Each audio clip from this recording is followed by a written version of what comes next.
What's up everyone, DracoCatt here, and today I'm bringing you a new video about the best Demon Hunter decks in Hearthstone right now. This is going to be a series moving forward, so I'll be posting one of these each week. If you're interested in finding out the new Demon Hunter decks that are the best in the meta right now, you can subscribe to the channel. But let's get into it. The first deck we're going to be talking about right here is the Relic Demon Hunter deck that is the most popular. This one is the most played, and typically if you're looking for the highest win rate Demon Hunter deck, you're going to find this list right here, but it will have one card that is different depending on which version it is. And we'll get into that in a moment. So the first thing we want to talk about with this deck is what is it? So it is a Deathrattle Demon Hunter deck, meaning that it focuses on the Tusk Piercers into the Razor Boar, which swaps into the Beastmaster, which potentially can pull your Crixus, or a Fel Rattler to help you take back the board. Ideally, your early game with this deck is based on creating an annoying equation for your opponent to answer. Now, when the deck transitions into the late game, it has a Sire Denathrius finisher right here with the Kael'thas and the Brand combo. Of course, I'm sure you've seen it many times. Yeah, it's a pretty flexible deck, but it has a really difficult time with Rogue. Other than that, though, you should be able to climb with this deck if you play it a good bit. I know there is a little bit of a skill ceiling with counting up the relic damage and the way they amp off of the Vault, but ideally, it should yield some good results. The mulligan in this deck, you typically want to find Sigil of Alacrity is great, Relic of Extinction's good, Tusk Piercer, of course. Razor Boar is probably the best card in general for the mulligan. Next to Relic Vault, which is the other card that is really enabling for the deck's power. So you want to find Razor Boar or Relic Vault. Beastmaster is also really cool. If you're able to scam an early Crixus from the Beastmaster, usually those end up in wins.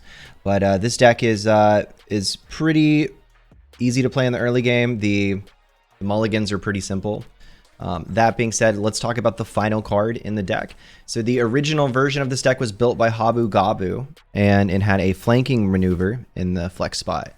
Flanking maneuver is pretty good. I played the most of this version of it, and this card saves you some games. It defeats big dudes. It gives you a little bit of extra damage with the Kurtrus hero power from refreshing it sometimes, but there are other options as well. The one thing that I see a lot of people do, and it's had a pretty good win rate for a few times, is Theotar, the Mad Duke, in the flex spot. So you would take out the flanking maneuver and use Theotar. I know people love playing Theotar. I don't personally believe this is the best way to play the deck. I believe the best option is actually kind of surprising, and I rarely would have imagined including this card in a Demon Hunter deck, especially a Deathrattle Demon Hunter deck. That's going to be Starfish. So Smothering Starfish.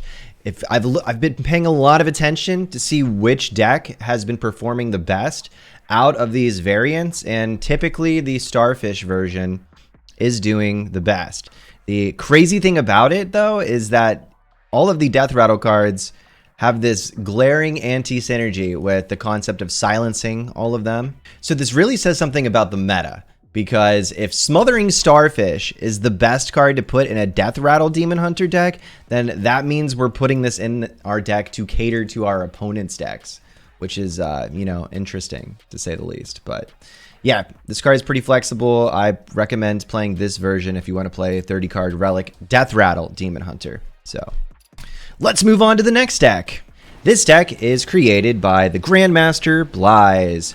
xBlyzes used this deck to win the Grandmaster tournament over the weekend. Now, this is a 40-card Deathrattle variant of the deck we were just looking at. Within it, we can see some interesting inclusions that are the additional 10 cards.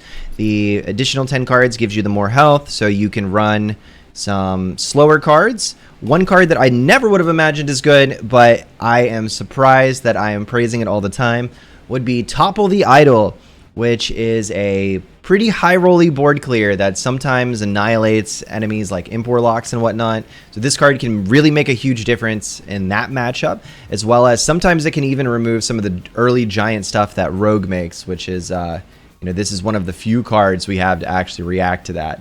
Now, that being said, there are some other interesting cards in the deck, like School Teacher. School Teacher gives you Nogglings that can hit relics, and it has a neat interaction where if the School Teacher hits the relic, it does amp up the power of the future relics as well. So some neat synergy with this card in the deck as well.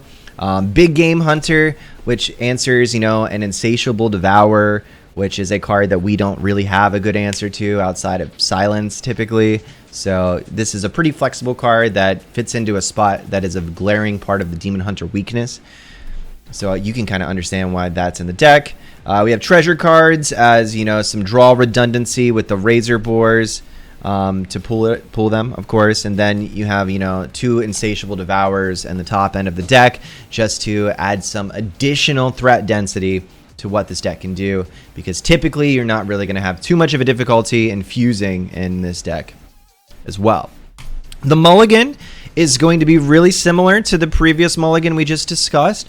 With a 40 card deck, you do need to change your mindset a little bit to the perspective of, you know, if you get a Razor Boar and you get a Treasure Guard in your hand, then that's a Razor Boar that pulls a Treasure Guard. And if you throw the Treasure Guard back in the deck, the likelihood that you're going to hit another Deathrattle minion that can be pulled off of the Razor Boar isn't really that likely. So you don't want to ruin the good things that you have typically if you do hit, you know, a good start with this deck.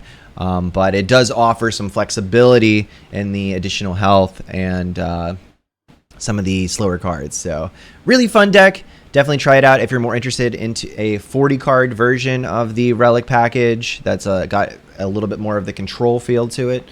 This one is definitely that one. But let's check out another deck. All right, our next deck is going to be the 40 card Fel deck. I really like this 40 card deck the most right now because it allows me to not play minions on the board, which is pretty good when you're playing against mages who want to, you know, turn your minions into skeletons for themselves, or druids who want to trade in their minions to charge up their Denathrias, or rogues that want to kill your minions to reduce the cost of cards in their hand. So the Fel package right now, to me, feels much better because I have the opportunity to advance my game plan without advancing my opponents, thus giving them more awkward turns. This deck is really neat because not only does it have the early Fel package stuff, it also has the finisher of Jace. So not only can you brand Kel'Thuzad Ser Denathrius, you also have the opportunity to brand Kael'thas Jace. So you have multiple finishing opportunities with this deck, which gives you a little bit more resistance to being interrupted from a Theatar, for example. This deck also boasts some of the slower things that were in the xBlyzes version with the Top of the Idol. We got Need for Greed, for draw redundancy, and of course, like the Finley to get you a brand new hand, which is great because, like I said, sometimes you have really bad hands in these 40 card decks. But mulligan for this one, it's going to be the good stuff with the relics like we've been talking about in all of the previous decks. You know, a Sigil of Alacrity, Relic of Extinction, Relic Vault, all great things, you know, and Relic of Dimensions. In all of these decks, if you have a Relic Vault in your hand, it is a worthwhile keep sometimes, because getting that vault into the dimensions to get a whole bunch of reductions early in the game can really do some wonders for the aftermath here. But really cool deck. Definitely recommend this one if you're looking for a 40 card Demon Hunter deck with the relics. Now we have the good fast deck. So this is the Aggro Demon Hunter that I believe is the best right now. If you haven't tried this out, it feels pretty fun. So I definitely recommend giving this a spin at least once. Even if it's not the best deck in the game, it certainly is really fun to, you know, use the magnifying glaive to see what it can do. This deck is pretty mean. It kills people really fast. And I believe this version was created by the Grandmaster Levick, and he brought this one to the Grandmaster tournament over the weekend as well.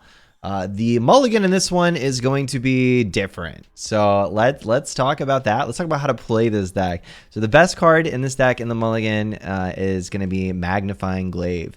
This is the best draw engine out of everything you have included right here. Now, some of your other cards do draw cards, but Magnifying Glaive gives you this card in your hand where once you use all of your other cards, you get more, and you continue hitting your opponent in the face throughout the entirety of that time.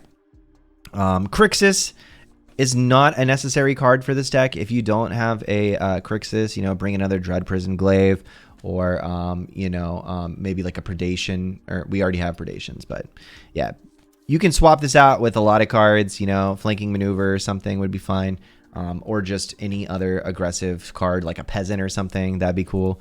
But yeah, Crixus, not an important card for this deck if you don't have him. Playing him from hand doesn't usually feel that good, but sometimes it feels great to just slam your 4-mana 7/7, dump your cards in your hand, and hit someone in the face with a Magnifying Glaive and draw 3 more.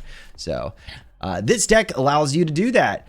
You usually can get really quick Satheno pop-offs with this deck as well. I'll often hold a whole bunch of cards in my hand just to use with the Satheno, and then after that I'll pivot into the Magnifying Glaive reloads. Mulligan, let's talk about the Mulligan. So in this deck, Magnifying Glaive, #1 card to keep. Trog, also pretty good because this straight up counters some of the other decks in the meta. If I get a Fury and a Metamorphin, sometimes that's pretty great in the beginning. But typically you want to look for your Slither Spears, your Trog, your Magnifying Glaive, and you want to use those. Those are the 3 best cards you could have. Bibliomite is really good too, actually. Surprisingly, I didn't think this card was going to be really good going into Murloc Castle Nathria, but this card does work. So typically, if you get this in your hand and you can play it on 1 or 2, it's pretty awesome. The only great answer to this card usually for people is something like a Fel Barrage, which requires them to also be playing Demon Hunter. So this card's really good into Rogue because the Gnolls they have can't trade into this and be Shadow Stepped a bunch of times because they instantly die, of course, because of the stat line. So Bibliomite does really good in regards to shutting down the Rogue from early pop-offs, as well as sometimes you just carry games all the way to the finish line before your opponent has the ability to stabilize. But this deck is super fast. It's kind of mean. There are some important decisions with what cards to play at what time. The Bibliomites, you need to choose the right card to put into your deck. Typically, if you draw a card like Kurtrus and you have a Bibliomite in your hand, that usually I might hold back on playing the Bibliomite until after I play the Kurtrus. So you have to think about things like that. But this deck is quick, it's mean, and it gets it done. So check this one out if you want a fast Demon Hunter deck that just gets it there. And last but not least, this is the deck that I've been having the most fun with and having the best results with in the last week or so.